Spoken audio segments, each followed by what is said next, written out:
Heaven's California.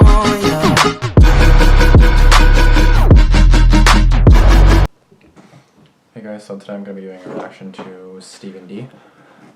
Keep in mind I am really tired during this video as I was in the other ones, but I feel more tired in this one for whatever reason, so if I don't react to something or, I don't know, I just don't do something that I normally would, then that's what. It is called I Was Stalked and Followed by a Creepy Man in Japan. This is about 6.5 minutes, so it's going to be a long 6.5 minutes for me, because again I'm tired. Otherwise I would like it. What's going on here?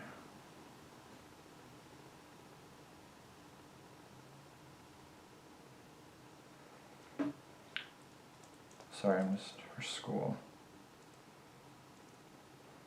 So yeah, it's about 6.5 minutes. That was stalked. So I don't know. I guess we'll see what happens here, but make sure this is loud. Full screen, please. There we go. And let's go. When Lucy turned 13, she moved with her father to Japan from Colombia due to his job. They arrived to Shizuoka Prefecture and rented a small house to live in. Her dad did research work at one of the universities while Lucy attended a school at Shizuoka closest to their home. During the first week, her dad was able to drive Lucy to school and also to pick her up after. Things were going fine. She started to make new friends, her Japanese was improving, and overall had a great time. But then, Lucy's dad started to work more hours, and in order to spend the weekends with her, he decided to change his routine, meaning he wouldn't be able to drive her or pick her up from school anymore. Lucy had no problem being on her own, and she reassured him that everything was going to be okay. The first 2 weeks walking alone was perfectly fine, until the Tuesday of the third week. Lucy was on her usual route to school, and then a man around his 30s approached her with a kind smile on his face. He greeted her in English and started to say things such as, "It's a nice day," "I should have brought my dog," and "I remember I used to take this way to school." That's random. Lucy tried to be polite since it was common to have people from the area approaching her and her dad for small talk. And since Japanese people are so kind and polite, she did the same as well. She told this man that she really needed to hurry for school. He looked at her, quite disappointed, but smiled again and said, "Oh sure, you must be a really good student. Always on time, I hope to see you again." The next day, she saw him again. This time, he told her that he actually had seen Lucy and her dad since they arrived, and how he noticed that her dad was no longer driving her to school. So he knew. And handed her a plastic bag full of candies and cookies. Don't eat it, don't take After it. that, he finally let her go. In the bag, there were also notes that said, "Have a nice day at school. You are smart. You are pretty." The following day, Lucy decided to confront him. Before he offered one of his gifts, she stopped him and told him he made her uncomfortable and to stop being around her. And all of a sudden, he snapped, and the man started yelling at Lucy, saying she's ungrateful, that she was mistaking their friendship. He We're not pretended friends. to be hurt, and Lucy fell for it. "I should have told my father before," Lucy said. "I should have told him everything." Initially, she felt embarrassed and wanted to resolve the problem by herself. Makes sense. The man no longer showed up on her way One to day, school. her class had a school trip to the Aokigahara forest. The trip was going well. They were walking near the area of the forest and the surroundings, and were divided by groups of 10 with one teacher at the head. It was going to be a long walk, so everyone was told to go to the restroom beforehand. Each of the students were wearing identification, and when they came back, Lucy suddenly realized that she lost hers, and thought to run back to the restroom to check and see if she dropped it just before her teacher would notice and scold her for losing it. After checking the restroom and not finding her ID, she decided to give up and get back to her group. But then, the guy appeared again. He greeted Lucy and then asked, "What are you doing here?" Feeling shocked and freaked out to see him, Lucy told him that she was in a school trip and that she needed to hurry up and get back to find her group.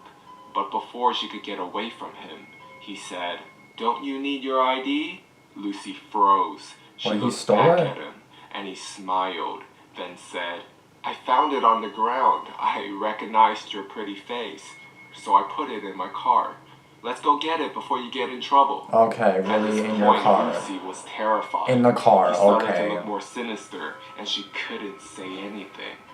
Seeing she wasn't responding, the man grabbed her arm and began to pull her. Lucy snapped and freed from his grip and started to run away. He followed behind, running fast while calling out, "Lucy-chan! Lucy-chan, what are you doing? Come back here!" She continued running. She didn't realize that she entered the forest and was now without direction. After running for who knows how long, she no longer heard the man's voice. Her whole body felt heavy, And now Lucy she's lost. couldn't catch her breath. I'm so She tired. looked around and everything seemed the same. There was silence. She continued walking for a while until she came across a tending camp. Lucy felt relief when she saw a man come out. She proceeded to tell him everything that happened. He seemed What's that? confused and a bit scared of her. But after seeing Lucy crying, he changed his expression to a more warming one. He listened to everything quietly until she finished. They both agreed to call the cops and alert the authorities of the place. Thankfully, he knew the way back to the entrance of the forest, and two of the forest keepers were walking there. His name is Yuki, and Yuki told them in Japanese everything that Lucy had told him. The forest keepers brought them to an information area where they called the police and told them to wait there. They also sent other forest keepers to look for the classmates and alert them about the guy. Meanwhile, Yuki tried to comfort Lucy, telling her what he was doing in the woods. He said that his younger brother passed away 5 years ago, and since then he's been going to the forest on his brother's birthday to honor him. When the police arrived, she told the officer everything that happened while another group of police officers searched the area. They finally found the guy in the forest.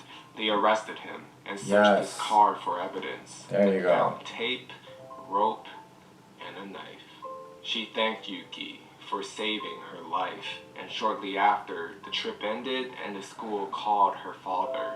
He immediately rushed to the school, but he didn't scold Lucy that day. He just hugged her, and she cried on his shoulder. Aww. Lucy and her father moved to whatever actually after, so thankful that you could say at the right time and she never sold them anything. At least she's safe and everything. Like shit. At first I thought it was kinda like maybe a like vacation type thing. But sometimes I didn't really think that because I'm tired and I didn't really think anything. I was just like, yeah, whatever, story, cool, let's just get on with it. But oh, I'm tired. But yeah, so I don't really know what to say to that. It's just a stalker, obviously. If you're being stalked, let someone know right away. Don't wait until they possibly try to attack you. Oh my god. Definitely should not go in their car. Like, yeah, I put it in my car. Okay, so I'm so sure you're just gonna find it and put it in your car. Or maybe he did, just so he can say, oh, come to the car. Or maybe he had it on him. He just said, oh yeah, come to my car, it's in my car.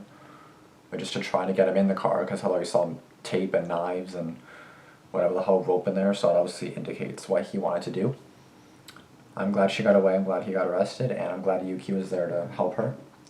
He didn't necessarily save her life, but like he helped her from getting back. He helped her get back, and then obviously he explained, because obviously she doesn't speak Japanese, right? Or she was getting there, but not quite yet. I don't know how old she was, I don't know if she said it in the beginning, I forgot, but yeah. So just be careful, especially in a country you don't know the language, or you don't know where you're going, you know, just anything you don't really know of, you know. Just be careful because you just don't know it, right? So like don't, you know, just be careful, and that's it. That's it. I hope you guys liked this video, and I will see you guys in the next one. Peace out.